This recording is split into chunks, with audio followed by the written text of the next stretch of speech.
It's happening. Good afternoon, everybody. Welcome to Talking Chickens with M&M Exhibition Poultry.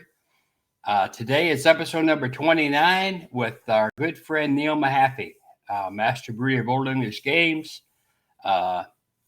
He's right in the heart of them in North Carolina, so we're going to talk to Neil for a while and about the upcoming jamboree if everything stays copacetic right now in North Carolina. As always, sponsored by Rozier's Poultry Supply. You can find him at www.rozierpoultrysupplies.com. Get with Caitlin and Tim and Kim, and they have everything that you could imagine for your poultry. They have pigeon supplies now. They have poultry supplies. If you need it, they've got it. And if they say they got it, believe me, they've got it. A couple of things here. Matt and I were just, this is recorded on a Thursday, October the, whatever the heck it is. 11th, I think, or 9th, excuse me. October the 9th. It's about 1 o'clock in the afternoon. We found out about 2 hours ago that the Beaver Dam, correct? Is that the club? Beaver Dam Club in Wisconsin has been canceled for this weekend. Their show. That's a bitch. We were leaving in the morning to go judge, but now I guess we're going to stay home and work. But they found some high path AI avian influenza somewhere, and they shut down 4 counties. And of course, one of the counties was their county. So I hope this isn't a omen of things to come. But as always, we just keep on going. You never know what tomorrow brings. Hell, you don't know what the next hour will bring, especially with us talking, us three. You never know what that's going to bring. So we're going to attempt not to have to do any editing on this. Could be tough, but we're going to attempt. we're going to attempt it anyway. Maddie, what do you got for us? But the only thing I really have other than the same old stuff is we put a lot of content up last week. We were at a really nice show, the Dayton Fancy Feathers Show in Greenville, Ohio. It's 2,600 birds, the IWBA, International Waterfowl Breeders Association National. So we got with a couple of judges, got some content up. We got the champion row up, and I did put up the 2002 Ohio National video that Robert Blossel done years ago. So that kind of brought back some memories and give a little nostalgia. And thank God we have better cameras these days. So yeah, that's all I have, because those are awful. I can remember having a video camera at that show, and I thought that was the greatest thing. But now that I look back at it, I thought, oh my God, we were in like the turn of the century or something. I don't know. Yeah, it was rough. Yeah, we had a good show down there. Matt and I actually we got to play all weekend. Showed some birds, did real well. Got to see a lot of friends, and did a good job on the ABA table. We did, ABA table. Made a little money selling standards and yearbooks, sold a lot of standards. Yeah, and next weekend I'll be in Hamilton, Ontario. Correct? Is it Hamilton? Grimsby. You're outside of Hamilton a little bit. Grimsby. Yeah. I always think of the Grimsby, Elton John song. Yeah, that's true. The Grimsby, Ontario for the ABA and APA Canadian Nationals. I'll be at the ABA table. My wife and I, so stop by and say hi if you're there. If you're a Canadian viewer, I guess they got them from 7 states. They have entries.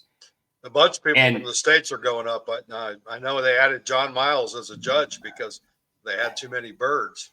Yep, so and I think they said 7 provinces. I mean, there's only so many provinces in Canada, so they're going to have a hell of a turnout. It's going to be well over 2,000, 2,500 birds, so that should be a really good time, which it's a really good time there anyway, thanks to the crew that runs everything and ramrods that. And it's one of the best run shows in the country year after year. But like Paul had said and like Troy had said, they start working on that thing when that thing's over. And Neil, he could tell us the same thing. Once the jamboree's over, Neil's working on the jamboree for the following year. So with that, I want to tell you one thing. Look over Oh. there. Like, follow. Couldn't find the subscribe. So you Oh, got your damn. like. Like, follow. Yeah, Like, we almost follow, got and then it you up. have to tell them to subscribe. So And subscribe. That'd be fantastic. It really helps. Our page on Facebook is up way over 5,000 now. 2 or no, 300 the past week. the Spotify wishing. is way up. You're gonna believe this. The wishing video on Facebook has had 290,000 views. The last I seen, I didn't. Lord, there must be a lot of people watching that don't wish chickens. Yeah, probably just interested in how crazy us asses are that wash chickens. I was And gonna say we may get on one of those TV shows for that one. You never can tell. And we're also viewership is steadily on the incline on YouTube, which is a little over one a day we're adding, and that's a good thing. So we ask you to share it, and when you watch it, hit that like button on whatever thing you're on, and it doesn't take but a second. It really helps on the algorithm of getting us up into people's timelines. So it's really a good thing. We appreciate it. Somehow I got to figure out how to put a link on. We are an affiliate now of Hatching Time Products with their incubators and everything else. I just haven't figured out how to get it on all these things, but we'll figure it out. And you click that link, and it will help out the podcast and everything a lot too. So with that, our good friend, Neil Mahaffey. How are you, my friend? I am doing good, gentlemen. I appreciate the opportunity to be with you guys today, and I want to thank your sponsors as well as you guys for what you're doing. It's a great asset to the hobby and the family, and your knowledge and the things you share, folks you share, I think is a great thing, and all I can do is give you high praise for it. Well, thank you very much. You know, Neil, you've known us a long time, and we've had a lot of chats about trucks and at chicken shows. We try to make this just like if we were just sitting on the back of the pickup truck, you know, talking about things and bringing things in. It's very conversational. As you can see, when I told you our plan for the day is we wing it. Whatever comes to our mind, if you're thinking, oh, here's something, you just say it. That's the same thing we do when we're out having dinner or anything else. And I think that's part of what gets this thing rolling is, you know, you never have to be afraid to be on here. We'll never ask you anything that if you say don't ask about, we never ask about it. So, but on air. We're on air. On air. Yeah, with a half hour before we start or the half hour after we finish recording, that's probably a different story. We go in depth with each other like, oh, you're shitting. I didn't know that.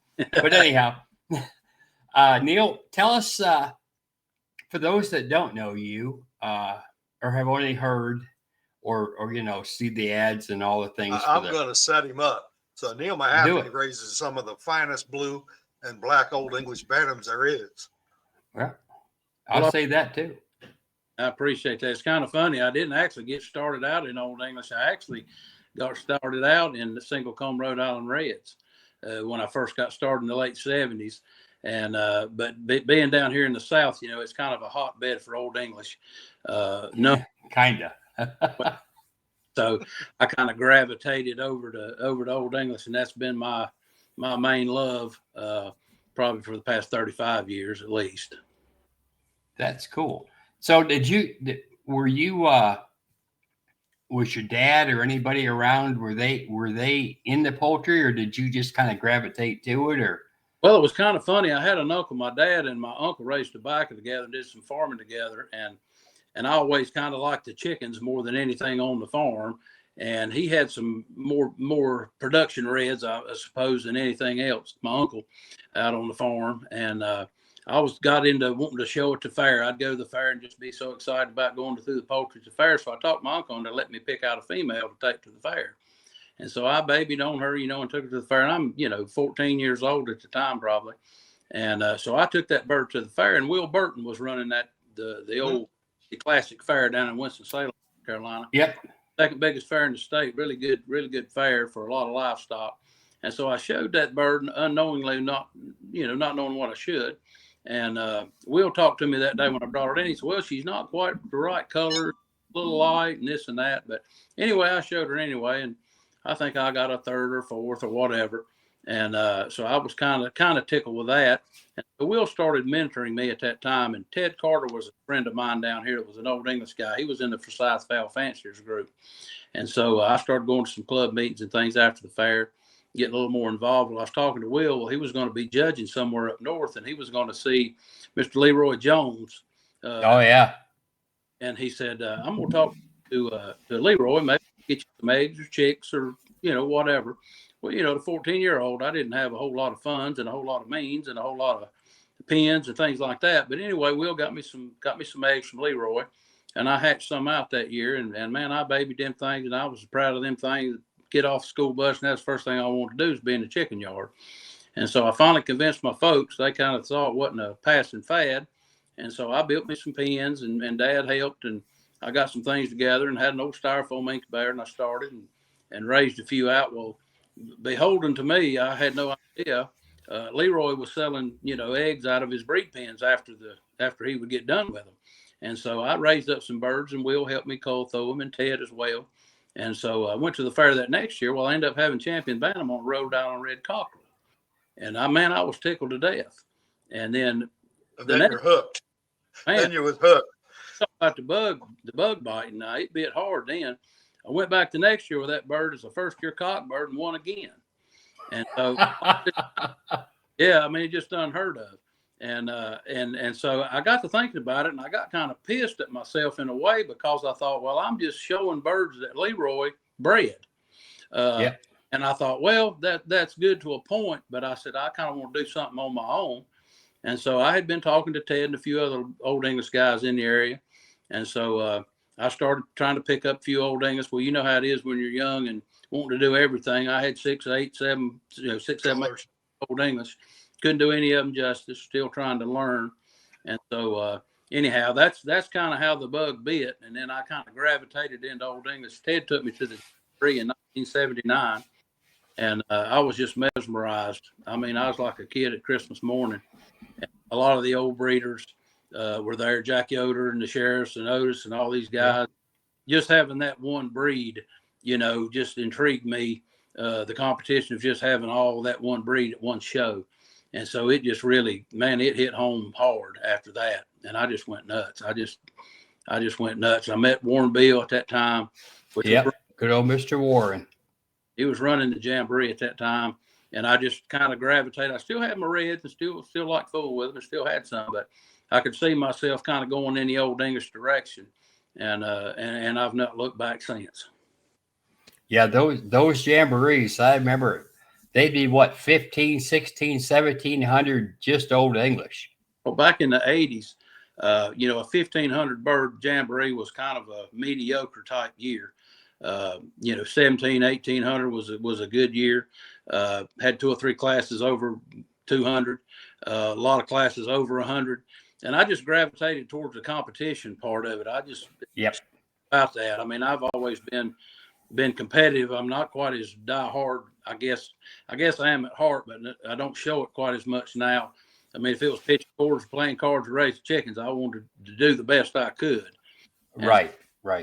I got to fool with the blues were something I really liked, and I don't condone or promote this, but John Smith Jr. and Sr. were showing back then. I know you guys, and they had a lot of colors that they had every color, I think, at one time. Yep.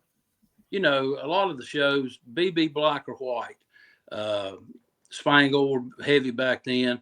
They pretty much dominated, and they should have because they were the best quality birds. But as a young man, I didn't see that totally. And so I kind of gravitated to some of what they called the lesser colors back then in the early 80s. And the blues were just something that I just was fantasized with. So I started getting some birds from John.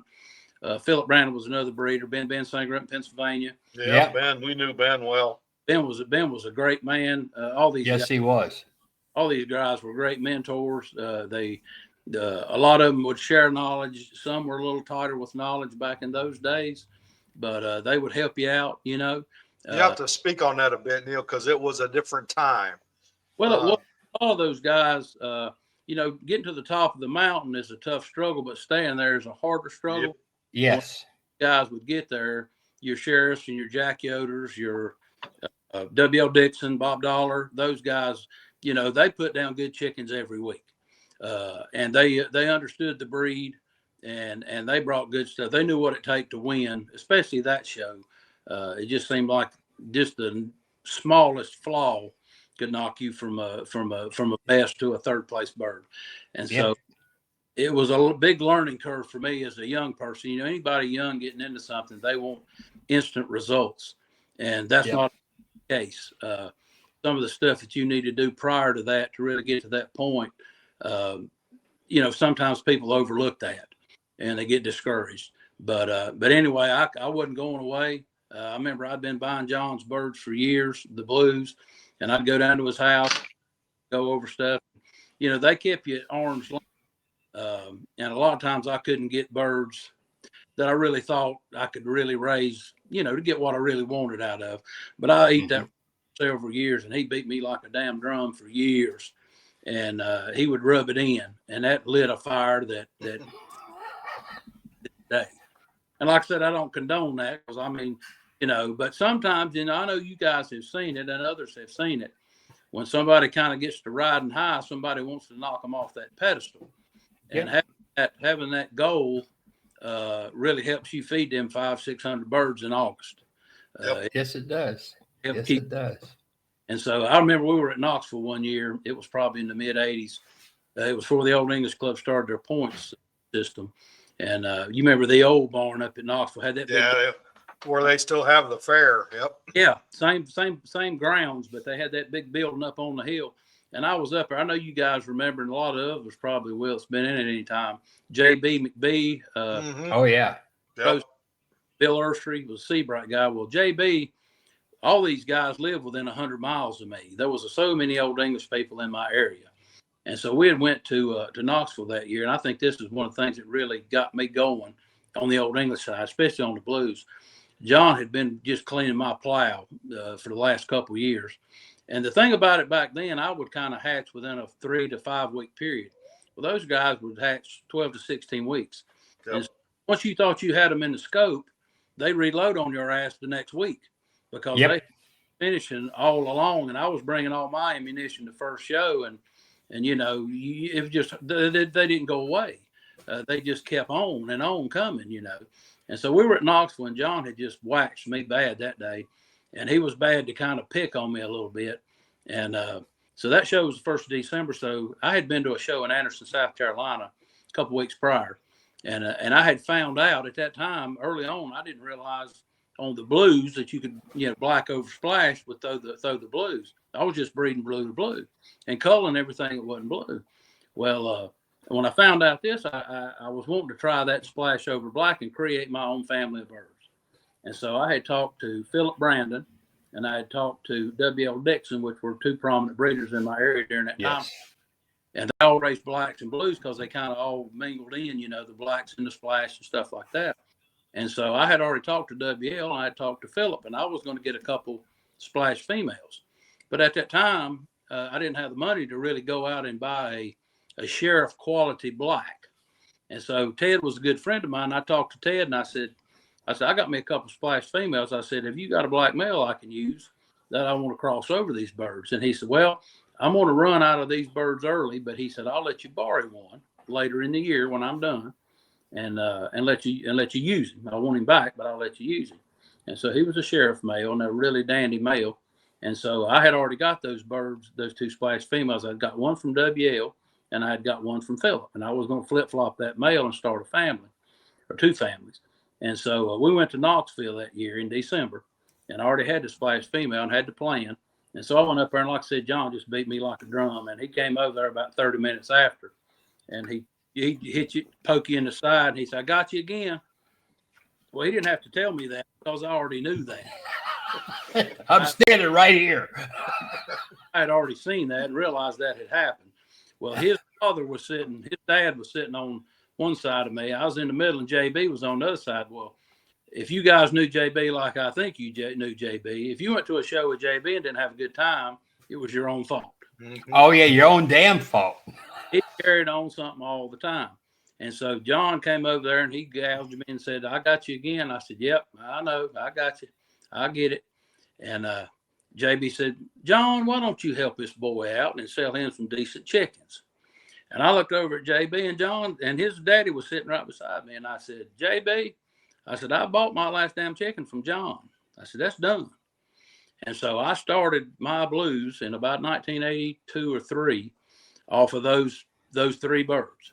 And I dare say that some of this bloodline doesn't still have that. And I don't introduce very little into mine, or have over the years. But that lit a fire in me. I told John, I said, Grandpa always told me, if you're not the lead dog in the pack, the scenery doesn't change. No, same view. Same view. And I was tired of that view. And so Yeah. telling you, I can't stress enough how much it fired me up to really try to get in and really understand the breed, the things you're breeding for, characteristics, balance, and all the things that I'd heard my peers talk about that I was still learning. So that's kind of how I got started in the blues. And that was around 83 to 2, 3, something like that. So I've been pecking at them ever since. I think the great thing about that is too, Neil, as you think about it, if it wasn't for John, let's just say being an ass, at time, I mean, you might have developed in time to what you have, but that you took that pressure in the right way, and you got that. Damn it, I'm going to show you, and you doubled down, you studied, you did everything you need to do to beat him, and I think that is missing. Absolutely. In a lot of today. I tell people, that call me, and I'm a firm believer of, it doesn't matter if you've been at 20 years, 30 years, or 2 years. Everybody has got something to bring to the table. Exactly. Now, whether or not you use that in your, breeding or philosophy or whatever is up to the individual, but never think that somebody getting in, because I've shown against some guys that hadn't been in it long that are extremely competitive. I've been guys that's been in it 30 years, extremely competitive. And so don't think just because you're getting in it that you don't have something to bring to the table or your views don't matter. But the biggest thing is understand breed. Understand if you can't picture in your mind what you're trying to produce, it makes it extremely difficult to understand what you need to breed to get that. Yeah. And what we keep saying on here, Neil, and I've said it a million times, they're starting at a higher level than you and I did. Because we started with, like you said, you started with what they'd sell you. Now I see these kids, young adults, whatever, they're buying some mighty fine birds. And your challenge then is to make those mighty fine birds better. Exactly. We started with crap, and we was just looking for something decent enough to not get disqualified. I remember, at least place. Sometimes the second or third place was a good weekend. Oh man! So I like to remind them that they're starting at a higher plane than probably what most of us did. Oh, absolutely. I look back on it and I think, I'm blessed to have, and the pool of being able to get breeders from makes a big difference on being able to improve what you're doing. Back then, some of these lesser colors, there wasn't many people fooling with them. And so we didn't have shipping. You had to drive your ass off to get them. It wasn't like you just ordered them up and they come in the mail. If you could afford the air postage or the train postage, sometimes that was more than the birds. Back then, you had to ship them airport, and I mean, a lot of people couldn't afford to do it, and so you got breeders from what local shows you could attend and what people were close enough to obtain them. And if you had a fault that you were trying to, if you're trying to improve something, if you can't get a breed bird like wing length or fat, whatever the case may be, if you can't get a breed bird to put in the gene pool to help that, it's a hard hill to climb over time. I know several times back then in the 80s, him and I and Clay Dove, we went to the Dixie Classic because that's where you went to get birds. Not because it seemed like we were going to another country to go down there back then, to go from Ohio to Knoxville, get down there, you see these birds and we'll wait a whole year to go down there and get some breeding stock from people. Back then, John Eanes from over your way and several of the coach and breeders in the South. Michael have to remind me of their names because but that was the spot to go pick up stuff that you wanted and you wanted to use, and you waited till November or December to go down there and get it. That's how it is now at the Jamboree. You know, we have a lot of guys coming in, 10, 14 different states, and come just to try to obtain birds from these guys, and so we have a real big trade area and a lot of folks coming in just to try to obtain breeders. So that's been a mainstay at the Jamboree since the day I went, back in the 70s. But it's good that people will share stuff because, like I said, we're not all going to be around here forever. Mm-mm. So, No, I've seen that actually as an improvement. So people are more willing to give you birds and get you started than probably they were back in the 70s and 80s. It was an old man's hobby, and they wanted to keep it that way. And you had to kind of prove yourself before they give you one this year, and then they give you something a little better next year, and then that's kind of how we progress with it. And once they found out you was serious, then they might not give you nothing. That's exactly how it was. I remember, when you show against Yoder and Dave Sherrill and the Sheriffs and WL and Bob Dollar and Rand, you show against those guys. I mean, they were there, and once they saw you were, just like you alluded to, Matt, they saw you were not going away and you were progressing, then the bird, turning loose of birds got tighter from them, and I mean it was competitive back then. I mean, not saying it's not now, but I mean those old English guys, they were ruthless, man. They were hardcore. I mean, like I said, they weren't going to give up 10 years of breeding in a year. They would help you, or they would give you stuff or sell you stuff that would help you, but you had to prove that you knew what to do with it. Yeah, exactly. There's the secret. Yep. Yeah, looking back on it, that's the whole thing. Could you imagine walking up to Jack Yoder and telling him you wanted 3 show birds to go show? Oh, yeah. Number one, you'd had to have a thick wallet. Number two, you probably wouldn't have survived the ordeal. Oh yeah, no doubt. And money wasn't an option to those guys. I mean, no. Laying $100 bills down on a cage and say, "Tell me to stop when I get there," and they'd say, "Put your money back in your pocket." I mean, these guys didn't turn loose of some of this stuff, And I mean, I understand it at this phase in life, but there again, I'm also an advocate of, we're not going to be here forever, and we need to pass on knowledge, whatever we can for the next generations to keep this thing going in the right direction. I agree. I think it's eased up some, in the last, 15 years or so. It seems like people are willing to turn loose of some birds, but you've got a group of people out here that are seriously trying to, breed, and then we have some folks that want to show. Yes, and I think we have that a little bit in every breed. Yeah, and like I said, that kind of hurts it. I kind of always gravitated towards the breeder. What I felt like were the serious breeders more. I know Dad told me years ago, you can learn a whole lot more with your mouth shut and ears open.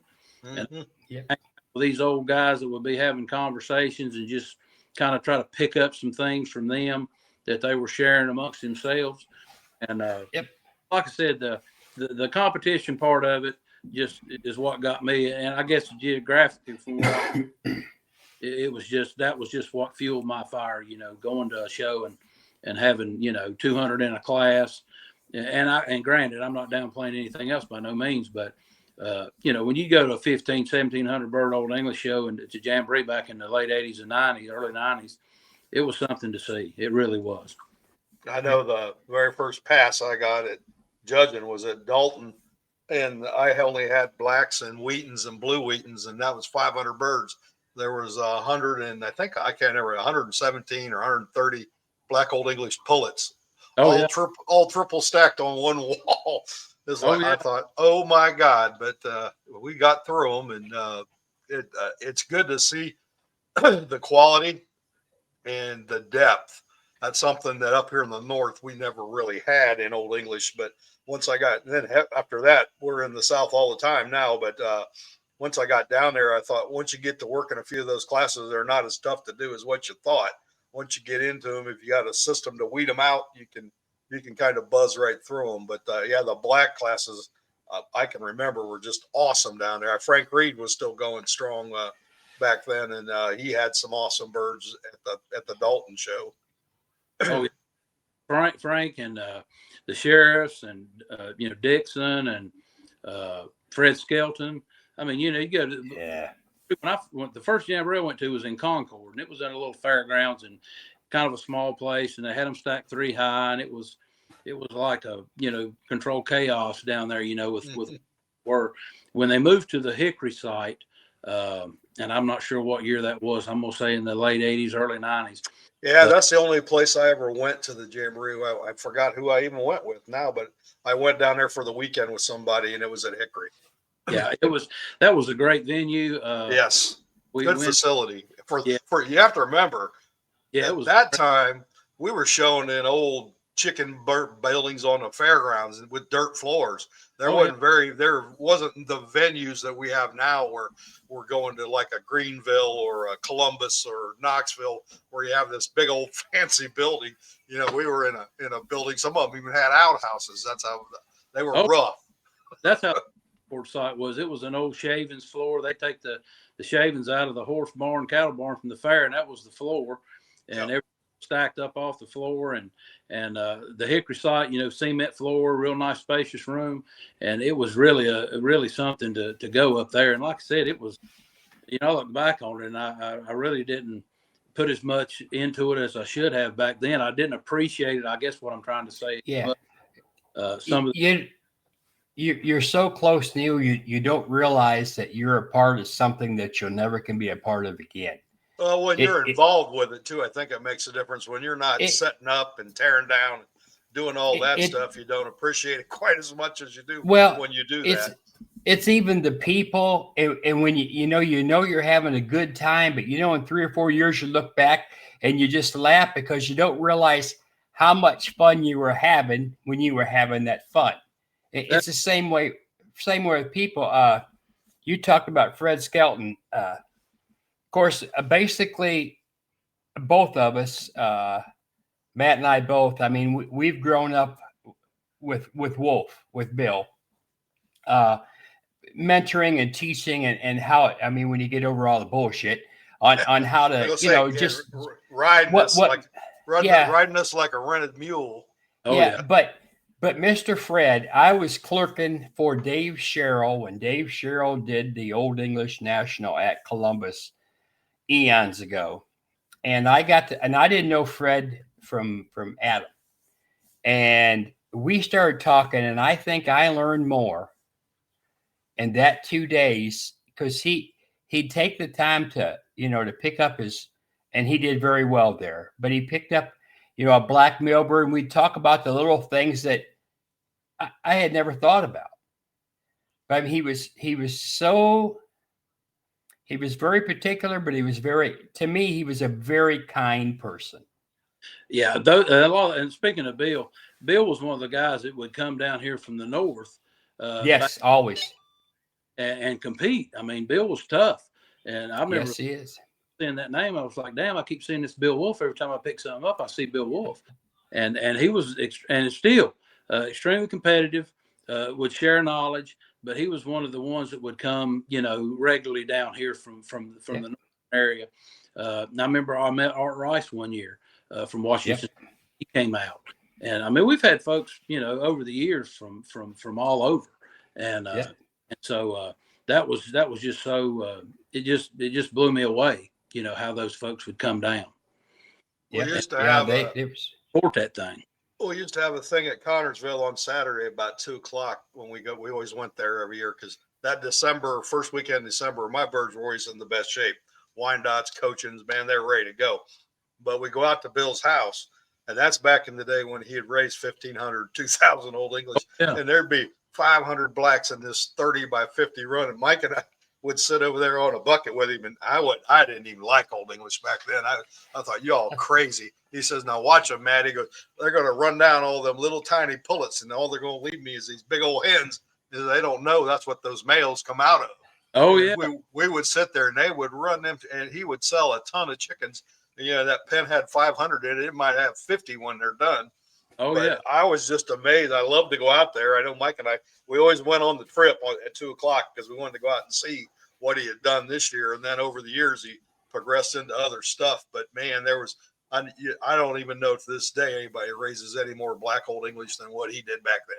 Oh, yeah. It was. People ask me, they said, well, how do you get a bird in shape? I said, getting one bird in shape is not the problem. I said, getting 100 in shape to pick what you show, that's the issue, Yeah, you gotta have a little depth in dirt.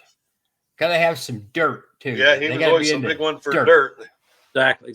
Boys, let me, my phone just said it was getting low. Let me grab my charger. Y'all talk about something. Give me about 5 minutes. Okay, no problem. Okay, Neil, no problem. Yes, we are impromptu and we are live. Did I mention we're live? We know about phones losing charges like over the weekend. So. Yeah. Yeah. Well, luckily we had a life cord there too. So at least it worked. At least it worked. So it's really a bummer on Wisconsin. I know we have a lot of viewers in Wisconsin that watch this. Yeah, I feel bad for them. That's just an awful thing. Yeah, especially when it's bad anytime, but when it is the weekend of the show. Yeah, I guess we could talk about Arkansas.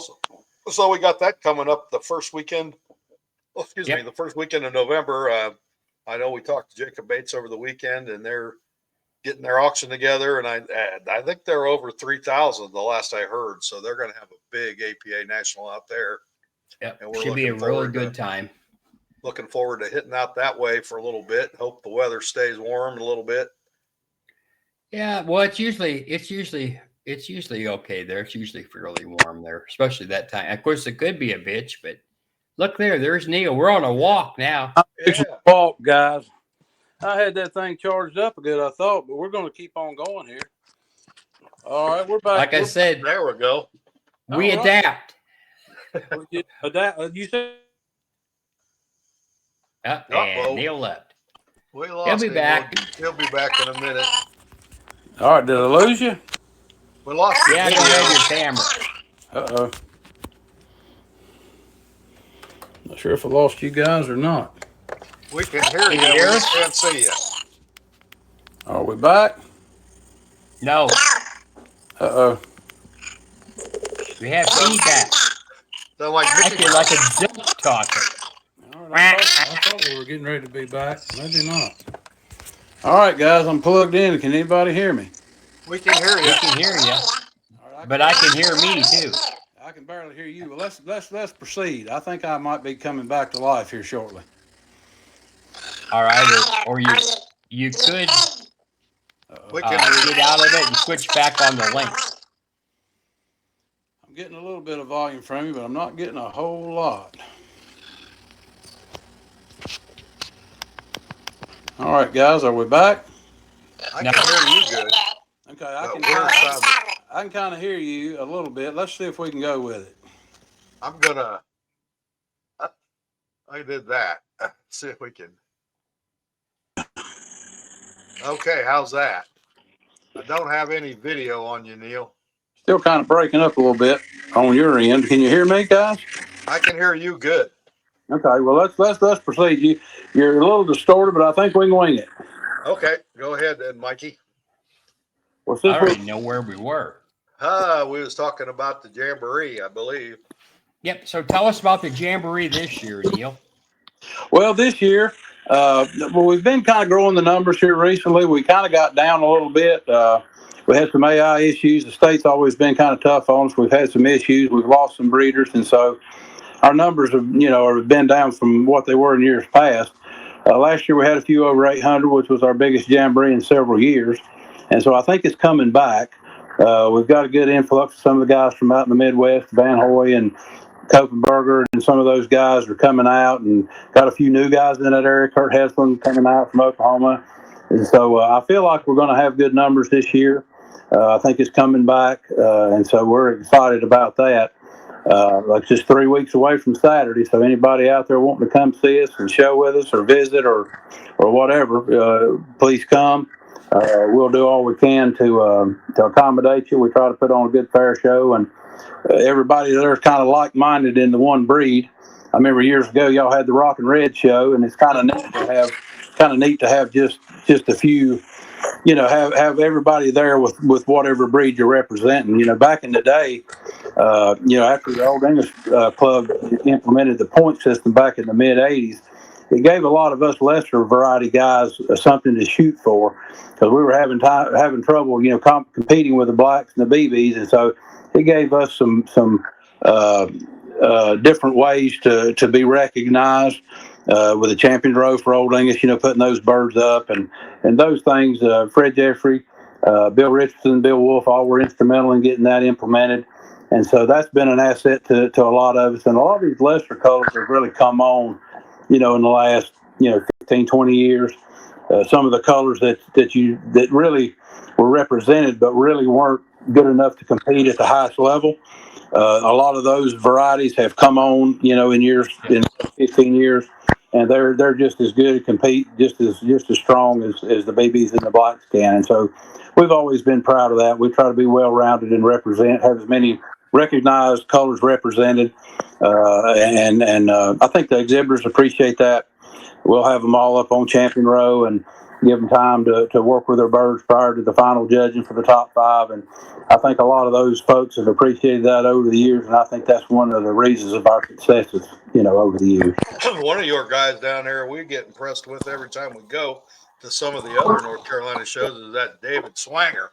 He puts up some oddball stuff that knocks you down. So the black-tailed reds and some of the colors that he comes up with just amazes me. Yeah, like I said, some of these Lester Blue Wheaton, Brown Red, some of those classes are huge now, and the quality is there. It's there. So that's always been something we strive for. We want everybody, regardless of variety that you raise, if you do your best, at the end of the day, they have a chance just as much as some of the colors that have been around and have got more, more breeders, more people showing them. And so that's something we've always stood on that, and it's been good to us over the years. We've just tried to keep it going like our peers did. That's kind of like Johnny Flowers was a mentor of mine. I kind of took it over from him on the secretarial side. I've been doing this, running it 22, 23 years from the secretarial side. And Johnny said, "This is like Grandpa's shotgun." He said, "You take it and you hand it off to the next generation in as good a shape or better than we hand it to you." And that's kind of been our motto.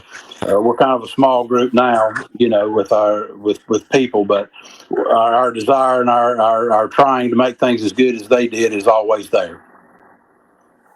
Good deal. How about Johnny Flowers as whites? Yeah, old Johnny Flowers raised coachings for a little bit. Yeah, I had his white Old English for a while too, back in the day, as they say. Who's judging this year, Neil?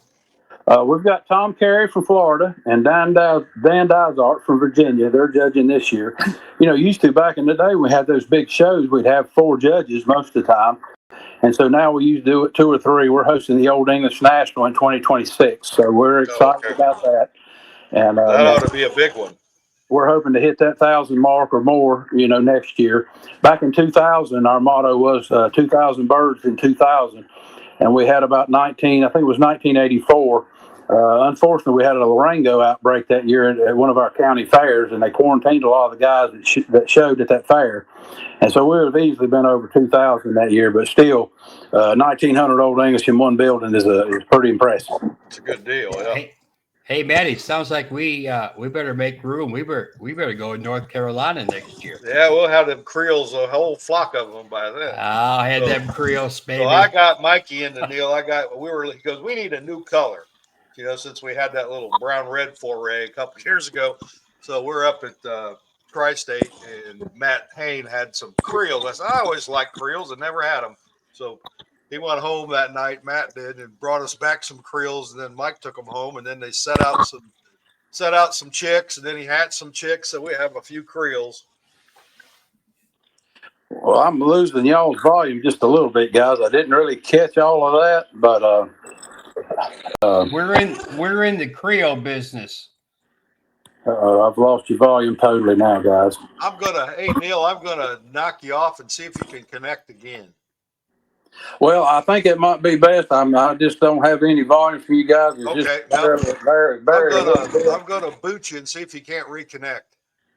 Okay, that sounds good. Let's try that. Okay. And then there were 2. So they've got the Old English National. The Old English National in 2026. That'll be a good deal. It's anybody, if you need to ever go to an Old English show and you want to be overwhelmed with classes and birds, head to the Jamboree. Yep. And then go look at all the stuff for sale. Yes. You'll Yes, see colors that you've never seen before, and you'll see good colors, good birds in Old English type, and colors that you didn't know was possible because it only happens around there. There's some breeders there that are amazing. Not that there isn't all over the country and other things, but it's a neat, and they're an interesting group of people. I have a good time there every time we go. We have we're in North and South Carolina quite a bit. We have a good time there. There, I got him. There, you're back, Neil. You're back. You're gone. Bye, Neil. Had a good time. Technical difficulties, but sometimes when we use a telephone, this is what happens. Yeah, You're not in this exotic professional studios that we have. Right. You did say exotic, right? Not erotic. There we go. How's that? Can you hear us? Can't hear you now.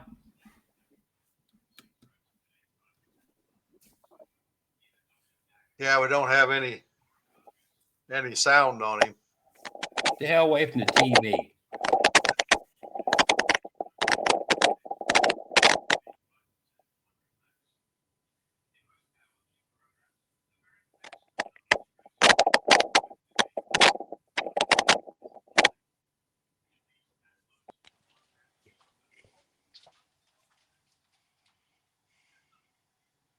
There we go. I can see him. I don't have no Can no you sound. hear me? Yeah, now I we hear you can. now. Now we're back. You're I back. got you now. I got you now. I was telling the story as we was up at Tri-State, and he said we need a new color Old English because we got honked off about brown reds a few years ago with our little accident there at Kentucky, and he said we need a new color. So I said, well, we never had no Creoles. They said go over there to Matt Hain and see if he's got any. Well, he didn't have any at the show, but he was going home that night, and we ended up with some. And then Mike took them home, and they set on some eggs, and he hatched some eggs, and now we're in the Creole business. Well, that sounds good. I know you guys know Dickie Gardner. Yeah. Back in the day, Dickie had some awful good Creole. Yep. Yeah. Who's the old boy in the wheelchair that used to always come down there to your show, and he'd go over there to Winston-Salem too? He had some that knocked you down. I'm trying to think. He was in a wheel. All I remember, he's either on a walker or a wheelchair. I think he's gone now, but I'm trying to think. That's not resonating with me quite yet. I'm trying to think who that was. I think he had whites and Creoles. Right. And that's another problem. I can never remember his name, but he always talked to me every time I was down that way. And I think I made a Creole second or third best down there at Winston-Salem one time, and it was his. Right. Yeah, that's a tough color, but it's such a beautiful, striking color, man. When you get one right, I know John Meade used to come down and show with us from Connecticut. He showed more females than he did males. Yeah, Herman Woody too. Herman had Woody. The females. Oh yeah, Herman Woody as well. Man, he used to lay down some extremely good birds. But the males are just so striking. A lot of these Old English colors, the males seem to be more eye catching than a lot of folks gravitate towards the males than the females. But John, we used to have a large group from the northwest or the northeast and out in the west. They used to come to the Jamboree. They wouldn't maybe not venture far away from home anywhere else, but they would come down here and met so many friends from different geographical parts of the country just because of the Jamboree. And forged a lot of good friendships that I still have today with some of those folks. You talk to them on the phone, you won't see them but once a year. But it's kind of like a family reunion. I say, going to the Jamborees is not only a great Old English one breed show, but it's a family reunion of friends that have like-minded views on one breed. And you get that, you don't get that everywhere. And it just makes it special. It's a special time. And I tell folks, and I didn't realize as much back then, but with the competitiveness that I had, they were the competitor. They weren't a friend, but they're all friends. And the fellowship part is what really, that's what really forges things. Cause like I said, over the years, you learn things from those guys and gals, and you can put it in your program, and it's just it's a blessing, to have those kind of folks around. Now, you not only do the Jamboree, you're a glutton for punishment. You also do an all variety breed show up at the same location at a different time of year, because I know we've judged that before. Yeah, back when there used to be the Uniform Poultry Breeders, and then the Jamboree was kind of a separate entity. And then as those folks got to talking, they wanted to merge the groups together, and they were going to do a fall show that was just going to be the one breed show Jamboree, and then do the all breed show in the spring. And so when they kind of merged forces, that's kind of how it all came about. The Came Old English together. Club of North Carolina, but we do the Uniform show in the spring, the all breed show, and then the Jamboree, in the fall. So as personnel, folks kind of started dying out, and they thought it would be best to merge the groups together, and that would make both groups stronger for the two shows. And it's been a good thing ever since. We lost Carl Beard last year. Carl Yeah. was a mainstay for years, more so on the all breed side than the Old English side. But we all helped each other on those shows and put just as much effort into the Jamboree as we did the Uniform show, and vice versa. And those were good times. Like I said, when you lose some of these pivotal folks, Yeah. just like when Tommy Stanley passed, what a Yep. hit that was to that area. You've got integral people they're kind of the glue. You've got all these other folks that make it work, but you've always got somebody that kind of keeps it going, pushes forward. And like I said, when Tommy passed, and like I said, they had their issues, with AI. When AI came about and all this testing, it really changed the game for a lot of us down in this area. Yeah, it Well, when kind of. Tommy passed, it was a setback for all the large fowl poultry all over the country because Tommy had them and shared them. And Yeah. they're just aren't breeders like there used to be, like Tommy did. I mean, yeah, he put them all over the country, and they're just And not there anymore. oh yeah, I can remember him going to shows, the old Lucasville show. Tommy would Yes. have 40 dozen eggs there from various Yep. breeds, and he would share knowledge, and he would share fowl, he would share eggs, Yeah. whatever you needed, he was there to do that. And Plus, all like, those people gravitate to that. yeah. All Plus, your surrounding club people gravitate to that. plus, one Yeah. thing you mentioned, Tommy also was very instrumental in keeping the state of Virginia poultry friendly. And Absolutely. like we just lost Clell, and when they lost Tommy, they lost that. And then you got this crazy regulations where you got to test, 7 days before the show. We can't even get them done that fast. So, Oh yeah, and a lot of times you can't get your paperwork back. That's the no, thing. no, They want you to test and you can't get paperwork back. And I said, make guidelines that we can, that that's you kind of can. friendly to us, that we can navigate, Yep. to help us out. But yeah, like I said, some of these guys, just like when Warren passed, there was so many things that Warren did that nobody knew but Warren, and he just did it because that was just naturally what he did. Yeah. And He's so done it for so anytime long. somebody like that passes, that's a void that just can't totally be filled. It's just like with Quail. You're not going to fill Quail's shoes. No. Everybody has to cumulatively group and try to fill that void best they can. Yep. I think I was just there today. So I'm the feed man. So I delivered my bi-monthly trip to Columbus to take the boys feed. And I think they got it under control. I know they had a whole stack of entries come in because it closed on Tuesday. And Right. it's the ABA National, so that's going to help them some too, I think. But Newt and Tim with that show, and we've been involved. Mike and I have been involved with it, not on the officer level, but the grunt level. So we go down and help set up every year. So since For about grunts. the mid '90s, and seen it progress. And Clow was like Tommy. He's the figurehead of the whole show. But there's 30 or 40 people behind him that did a whole lot of work that probably never got recognized, and they're still there. So I think it's Absolutely. going to move on just fine, and in his memory, and we'll definitely miss him and his input. And I won't have nobody to argue with. Yeah. Well, he definitely left it in good hands because, Yep. the whole time that he's there, you don't realize you're being mentored the whole time. And there's Yep. things that you pick up over the years, that you absorb and you use that moving forward. And that's what makes it go. And that's what keeps it going.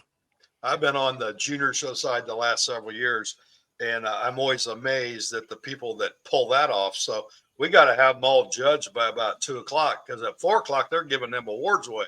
Well, that Right. junior show's over 2,000 birds. It's bigger than a lot of open shows. No And doubt. to get 2,000 birds judged in about 6 hours and champions picked and all the stuff wrote down so they can give out them awards and get all the showmanship done and all the seminars done. Those people, there's 8 or 9 of them, Mary Neveska and Tim and and the whole crew that do that junior show, all the showmanship judges. It's just amazing that they pull that off in such a short period of time. That's an astronomical feat in itself Yep. without Yep. the open show, just being able to do that. And we're nurturing the next generation. And Yes, so exactly. that's extremely important to have that. That's one thing that I'm kind of disappointed about. We don't, you'll get some young folks that will come for a year or two and then they fade out, and it's just hard to get folks to stick with it and stay with it. And I realize, especially with the Old English, they're kind of a small breed and it doesn't take a whole lot of space, but still there's just so much more stuff out here for kids to do. And if you're not agriculture Yep. oriented towards that, they get gravitated away to some of these other outlets. And Yeah. so we've got to do all we can to try to keep these folks involved, and like I said, sharing foul with them and helping them, and that's a big part of it. And we realized that in the mid '90s, and myself and several others worked very hard to get that from the rudiment beginnings of just having showmanship. With poor old Vi Hallbeck had to sit in the chair. She had so many kids to talk to and couldn't hardly talk at the end of the day after she got done judging them all, to what it is now. So it's been a lot of people working real hard to progress it. And I see it. Mike sees it. We see kids that we had way back then that now we're bringing their kids back. And unfortunately, some of them bringing their grandkids back. It's like, man, I am old. Yeah, I'm telling you. But that is a big part of it. And like I said, it has got a whole lot better. The ABA has been instrumental in adapting programs to nurture that and to move that along, give kids some, the knowledge that they need to Yep. move on with it. And that's been a great thing. That's been a And great the thing. girl we had on here a while back, I never can talk enough about her, but Ashley Shaw. So she's been in that since she was 9 or 10. But her dad was actually in showmanship at Columbus back when we did the '98 show. He was like an 18-year-old in the showmanship. So that makes me feel good that it is getting passed down. And what we're doing now, we may not see it for 20 years. That's it may be when we're gone that this moves on. They're going, that old bastard taught me something. Oh, absolutely. And like I said, I try to talk to the kids, especially new kids, and even the ones that show with us, quite regularly. Try to give them the confidence and give them the praise, because they're going to carry this thing on one day. We're getting old, guys. We're not going to be around forever, and it's just kind of like Warren said. I always tell them they're going to have to do all the work, and then we can sit back and bitch. There you go. Tell them what they're doing wrong. You didn't listen good enough. We're really pretty good at bitching, by the way. Aren't we judging? Are we judging your show in the spring? Mm-hmm. Yes. I'm sure hoping so. We had to cancel, last March because of AI. And so, absolutely. I'm looking forward to that. We're in North Carolina like January, February, and March. We're there every month in really? Well, that's great. So I know we're up there at Morganton, and then I think we're at where the hell's the other one? I have to look at my calendar because I never know. I get them all mixed up. But we got one in February. Yeah, we've got 4 good, strong clubs here in the state. We've got the Morganton group, and then us, and then the Cape Fear group down east. Yes, Cape Fear. I love to go down there. Will and them do a good job. Oh man, they do a good jam up job. And then the Winston-Salem group, all these groups, do a really good job. They've been around for a while. That Winston-Salem show has been around for many, many years. Forever. Yes. Yeah. When I first started going there, enjoy that one. Mike Miller's a good friend of mine. We like to on, and Will Burton, for known him forever, and we always like to go down and chat with Mike and Will and that whole crew. And it seems like they're all, kind of spread out. There's a different bunch in every area down there. So, yeah, it's kind of cool. Go ahead, Neil. Go ahead, Mike. Go ahead. There's so many ABA members in the Carolinas. I mean, a ton of them. You could take other sections of the country. They don't have as many people that are members of the ABA as there are in North Carolina. North and South Carolina is their own district. That's how it's yeah. Oh yeah, that's kind of how it is in Old English Club. Georgia's a district in itself. Yep. Like I said, just over the years, and that's what's so neat about it. Some of these guys like Will, when you lose a Will and a John Eanes and Johnny Flowers and a Warren Bill, that's a hit, but it's testament to the love of poultry, exhibition poultry in this state, that these 4 shows are still putting on 2 shows a year basically, and trying to push forward, with what we have. Like I said, we're a small group now. We're 6 or 7 guys, at the Jamboree trying to do, pull it off. but we the desire is still there. We just can't get as much done as quickly as we used to, but we Right. still try to keep it going. How Yep, about the Old yep, English Club? I know I hear a little scuttle. We belong for years. I guess Mike gets most of the information from, but I know they've had the same problems. All the old time people that did all the work kind of decided they was tired of that, and they've gotten new people in. And I know Billy Grooms is all the time trying to find somebody to do this or that. Yeah, we've been kind of searching, secretary, trying to get a secretary. We hadn't had a secretary in 2 or 3 years, and that's the lifeblood of keeping it all Yep. going. We've got a points coordinator in there. Paul Delaney's doing a great job on keeping the points up, but the secretary that does the day-to-day business.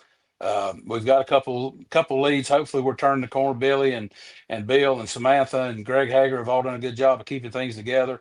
We've got some members that even though we hadn't been quite up to speed, they're sticking with us through this tough time, and that's testament to those folks. Because, like I said, everything's not going to go perfect, and you just have to work through the times to get where you need to be. I think we've turned the corner. I feel good about it. Like I said, a lot of people have been understanding. Like I said, you sit on the sideline and bitch, and that doesn't help the cause. You got that, and it is what it is. But We we've both got have been breed club secretaries in different breeds. So yeah, I never bitch, and I try to give all the encouragement I can, because people don't realize what that involves. It's every day there's something comes up. It's somebody wins on Saturday, want to know what their points are on Sunday, or it never ends. So it gets to be a real thankless job. So those that do it, I appreciate them when they do it.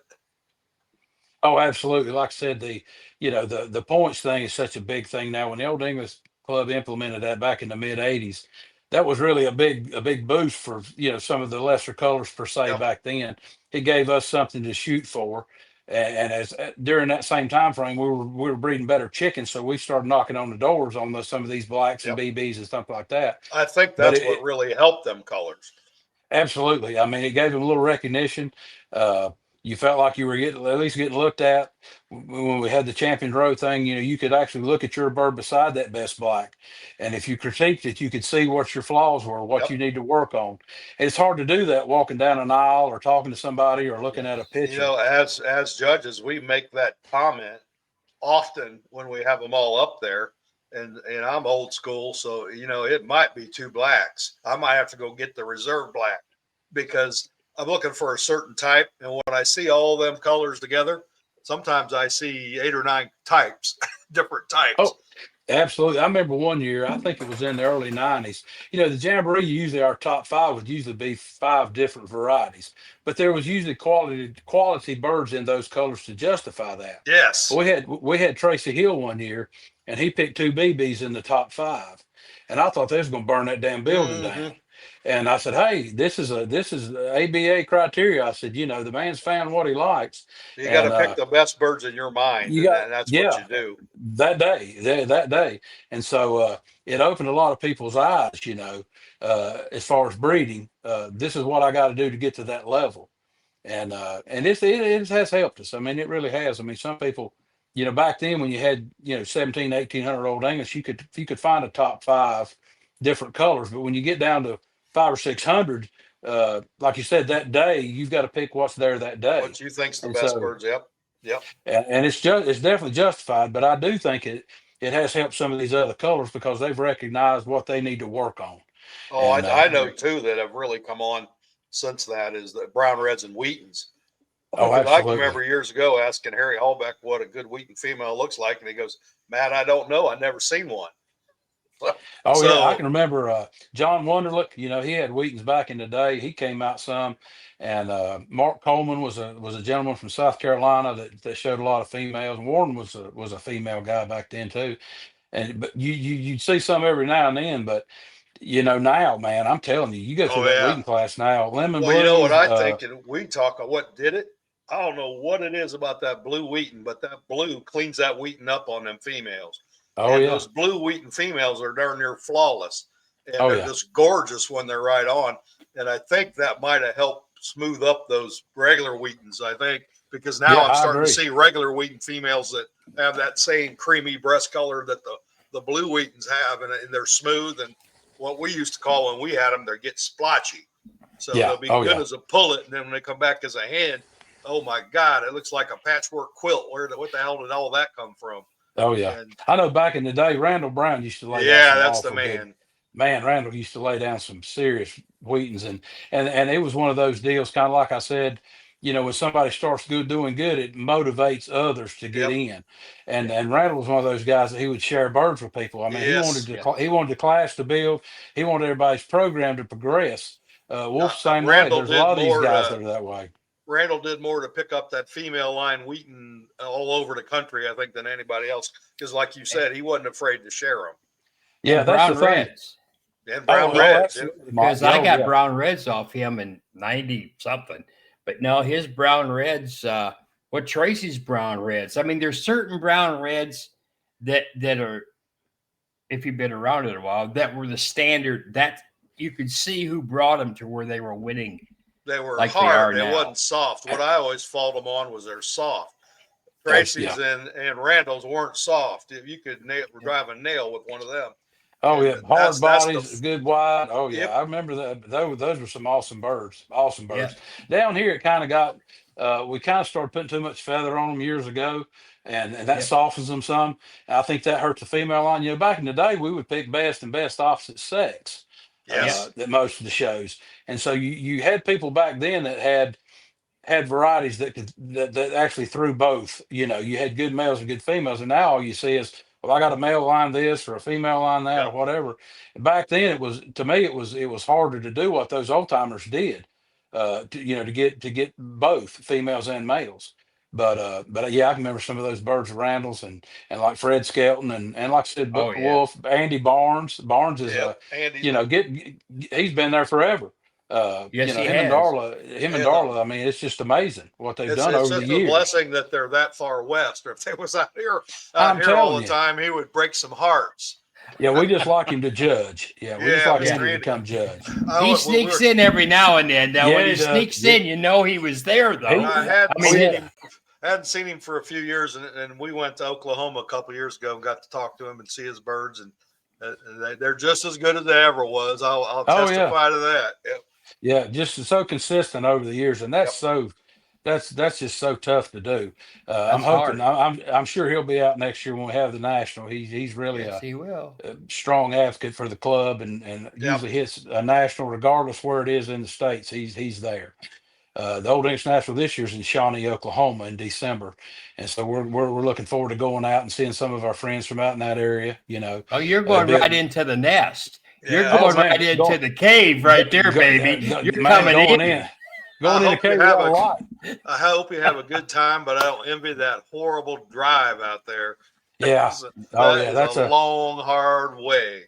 Yeah, that's a hard haul on I-40 for me. It's about 17 hours, but man, I'm looking forward to it. The trip back's always harder regardless, but it is. But being able to go out there and support the club, support the Old English National and see those guys and gals, that's what it's about, and then we get to compare what we've done for the last year. So it's going to be a fun time. It's going to be a fun time. It will and that should be a good time for the birds to be in shape too.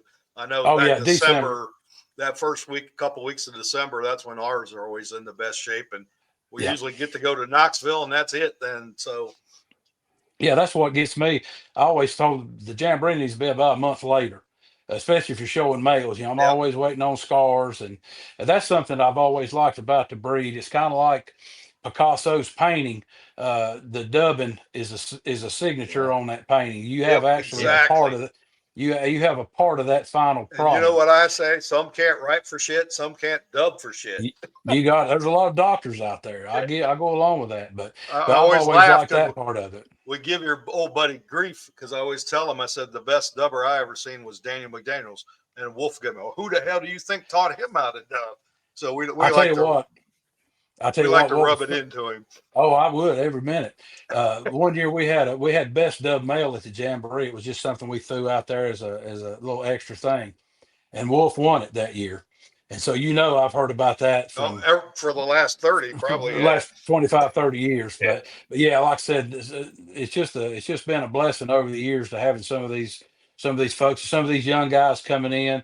Jimmy Sorrells is a Yeah. younger gun coming Well, in. he's our hero. He's our protege judge. So Mike and Patrick, I have so blame us. We've been grooming him along since he got in the oh program. yeah, But I yeah, tell you what, he's he's doing a bang up job, and he's getting a lot of work because he is very he listens, he's serious. He's serious about it. and he Patrick asks the Pitts, right questions, and absolutely. he did Greenville last week and did a good job. Not because we won, but he did a good job on Yeah, feather legs, which is something you wouldn't think that. But every class, if he don't know about it, even Chanticleers, he come over and talk to me a little bit about Chanticleers because he want to learn about them.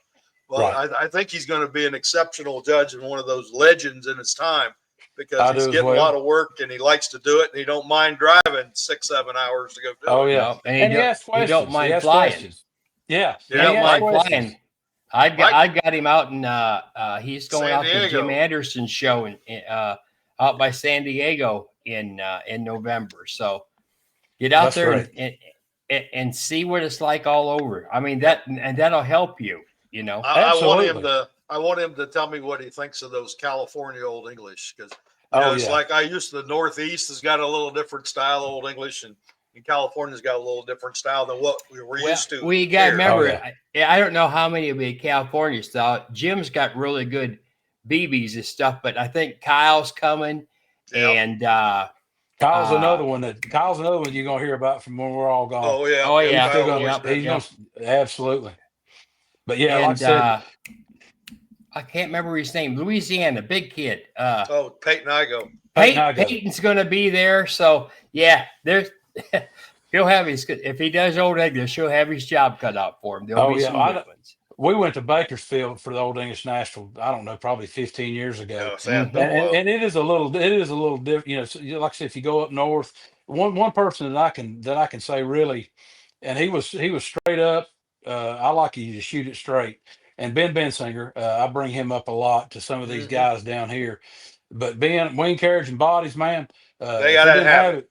If that shit wasn't there, it wasn't going to be And they there. also had to have some feather quality. He was Absolutely. a stickler on that. I mean, there were certain traits that even now I'll see a bird and I say, man, that looks like a Ben bird there. Oh yeah, It just I'd had love that to raise. look to it. Oh yeah, I'd love to have some Ben wings. Ain't no doubt. He was, and he was one that would talk to you a lot too, and try to help. Yes. He'd look at your birds and he would Yep. critique them, and he would say, "Now, if you ask me a question, I'm going to give you my answer. If you tell me you want me to tell you what I feel, You're going to get it. Yep. your skin better be tough enough to handle it." And I Yeah. appreciate that. I think that's what we need more of that. This sugarcoating stuff doesn't really help. No, in the him long and I run. were really good friends because I'd seen, we'd see him a lot because he was up here in Pennsylvania. And I remember one time I won somewhere with a couple BB females, and he said, "I'd like some females." I said, "Okay." So I took my time and I took it to females, and Rick Poor said, "What if you don't like them?" I said, "Oh, hell, I'll hear about it immediately." Absolutely. And he looked at those females, and he's standing there, and he watched them, and he said, "That's exactly what I'm looking for." I said, "High and tight, man. High and tight." That's it. That's it.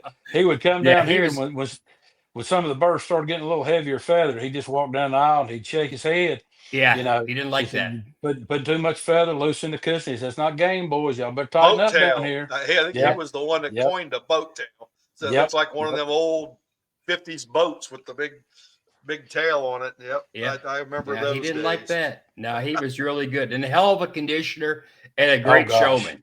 He could Absolutely. really show. Absolutely. Yeah, He was and he he had my blues favorite too. people.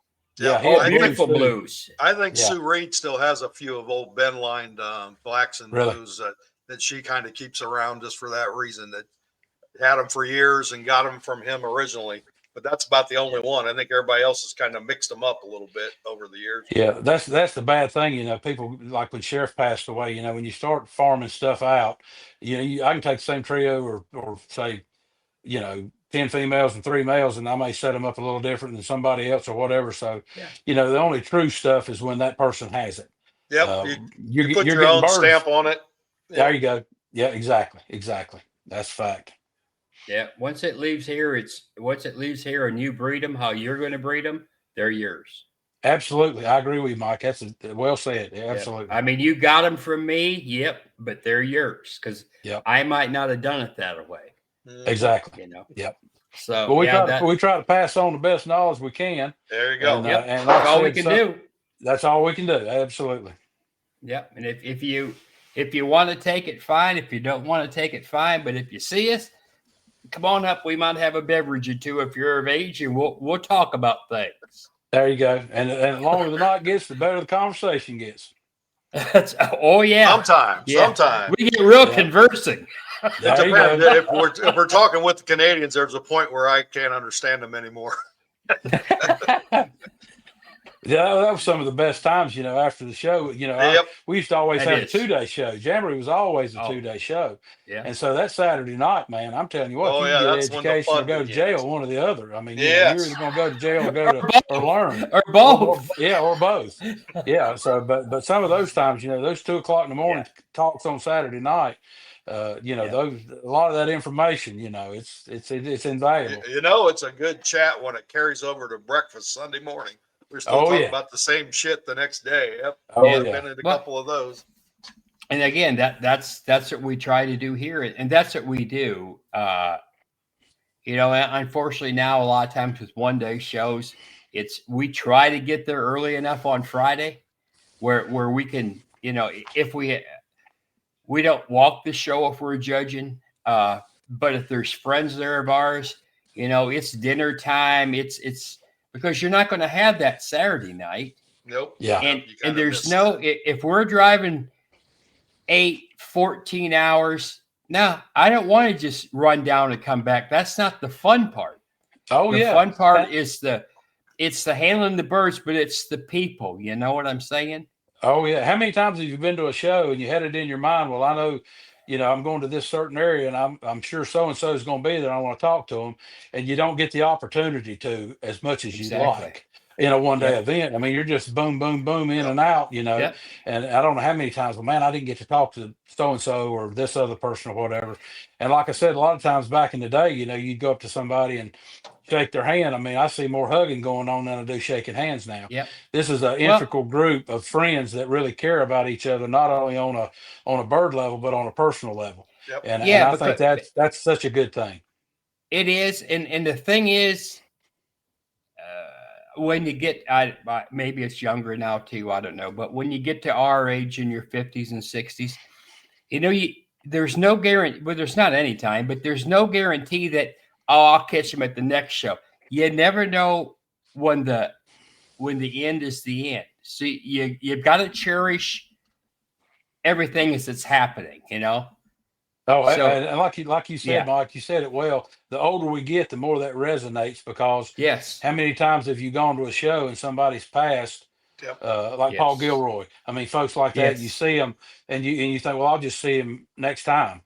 I always cringe every time Bill Wolf calls because we usually call each other whenever we hear somebody passed, and that's 9 times out of 10 anymore. That's what it is, and it's just sad when I get the Poultry Press. I look in there and a first page, that's like, oh, I seen John Pierce from up in New York. He was an old BB and Rhode Island Red guy in the day. He passed, and he was 88. I didn't think he was that old, Lord. But I cringe just because it's Bill. That's what like, oh God, what did I do now? That's usually my first thought is, shit, I forgot something. I didn't send something in, or I said something and it got back.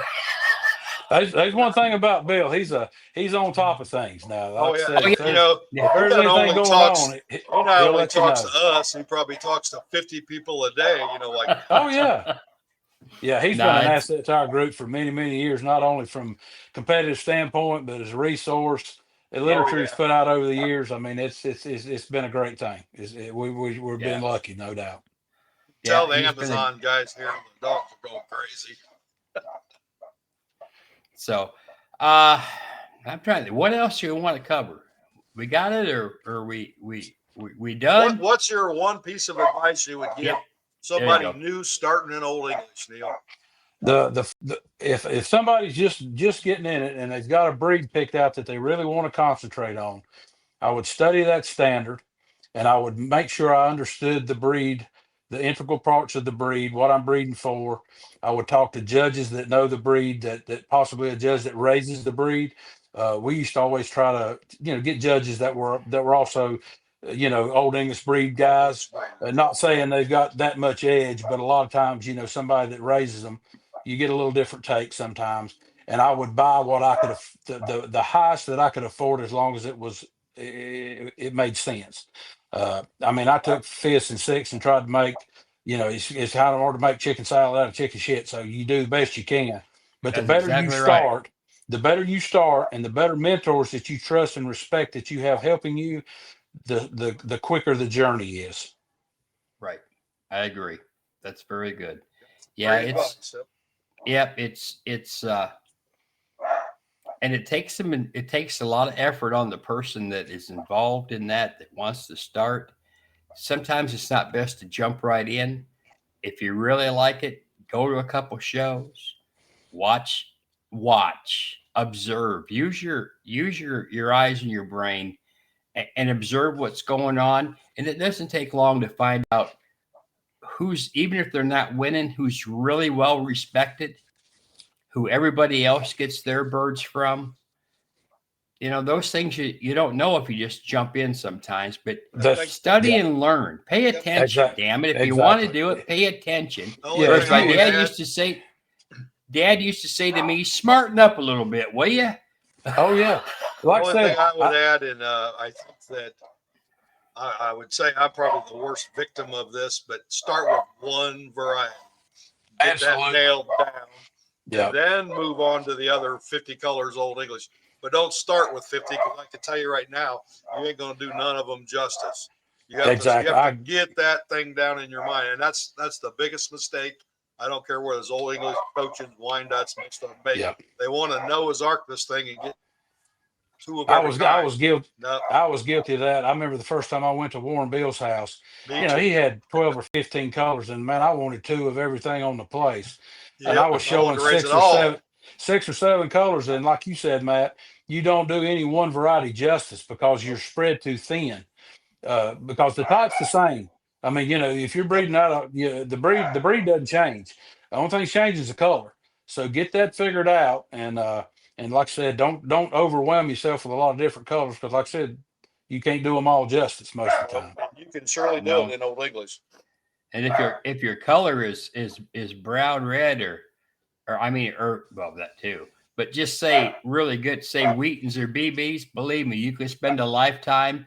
You still probably won't master everything about that color. Exactly. There's always something that needs improving. Yeah. Everything out here has got some little something, and that's what made those old guys, the attention to detail.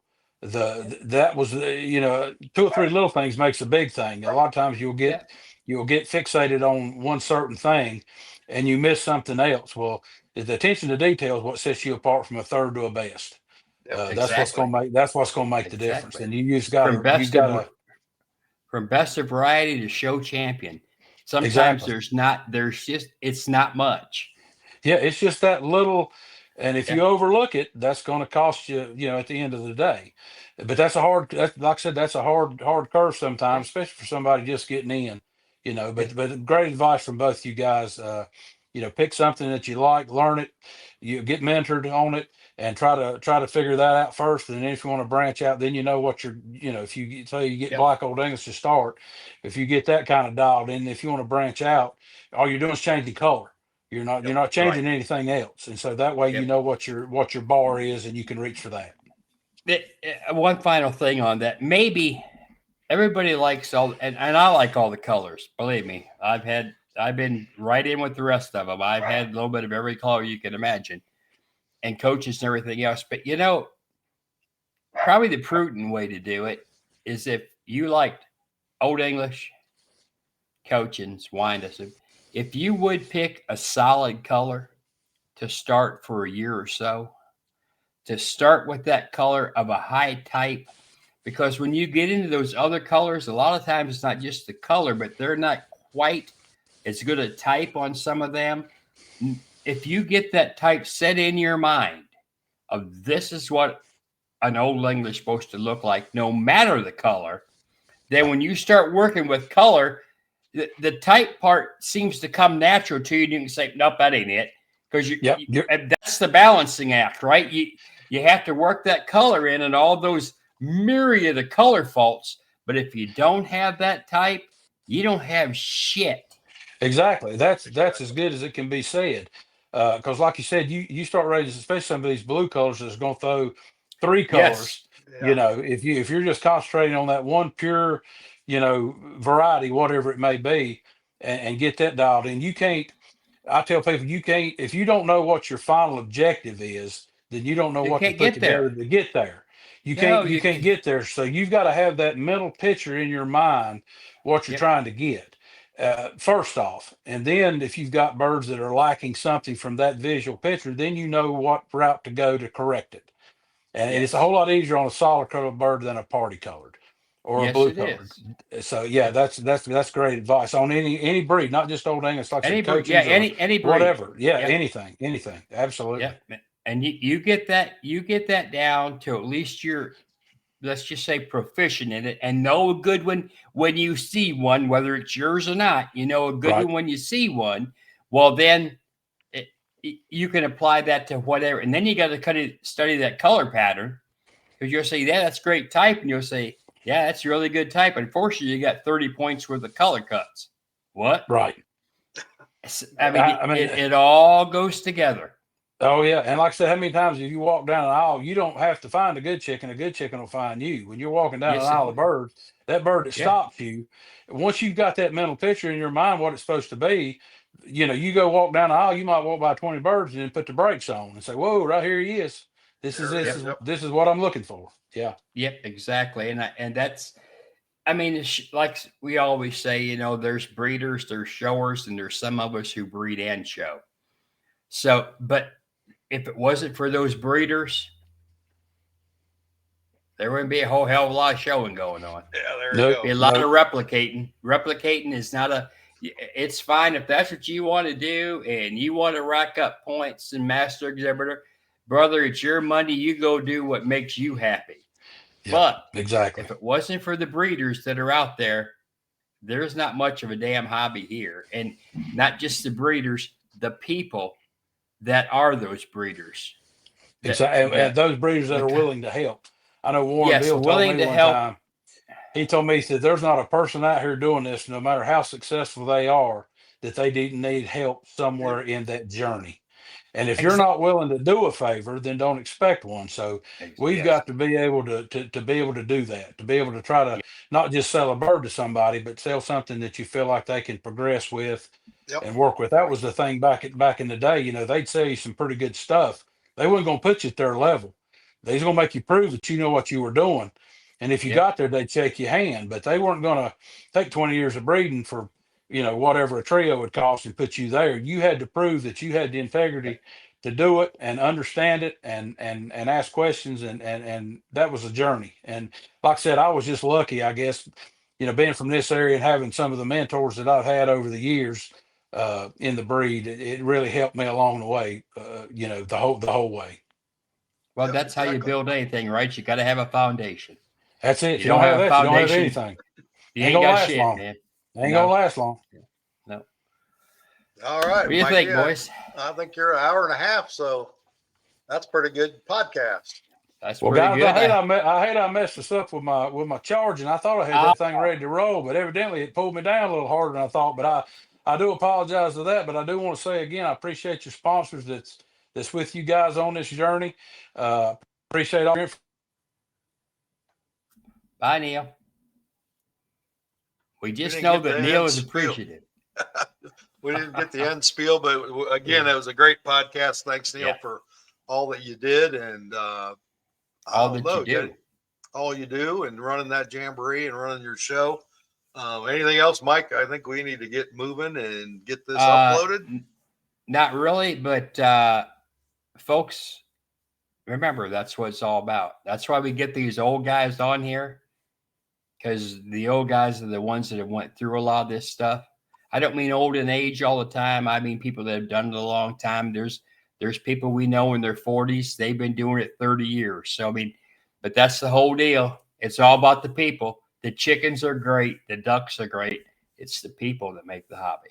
So I'm done. I guess we're not going anywhere this weekend. We're Nope. staying home and working. Clean pens and get ready Clean for up pens. And we'll try to have one or two maybe next week. Yeah, I want to get. I do. We've got several online, but we'll try to get a couple next week since you're heading out. Marty might have Marty McGuire next Thursday. Okay, if everything goes right. Since we don't have much else, we probably can sneak somebody in on Monday or Tuesday too. I'll look at my list and see who's available. Let's get that done. I want to get Newt on when the entries are closed for Columbus.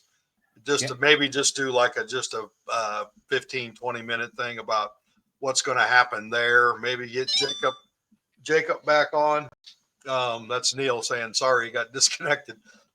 Jacob back on to see what's happening out, and just maybe even do like combine them. I think I can do that. Just to get a little brief update for the APA National first, and then the ABA National at Columbus, get those in. And then maybe we can get one of the boys from Knoxville after that to come on, because we're heading to Knoxville. It'll be their last show in the building at the fairgrounds there. And it's always a good time of year, because that's when my birds are always in the best shape. So we always enjoy making the trip to Knoxville. It's December. As long as we're good going over and back Jellicoe, we got it made, no baby. Ice, no freezing rain and ice. I've been doing that before. Hey, then. So, all right, everybody. Stay safe this week. Thank you for joining us. Remember, prayers to Wisconsin for getting canceled at the last minute. I hope they can survive that. Yep. And like, subscribe, and share. Thanks, everybody. Till next time.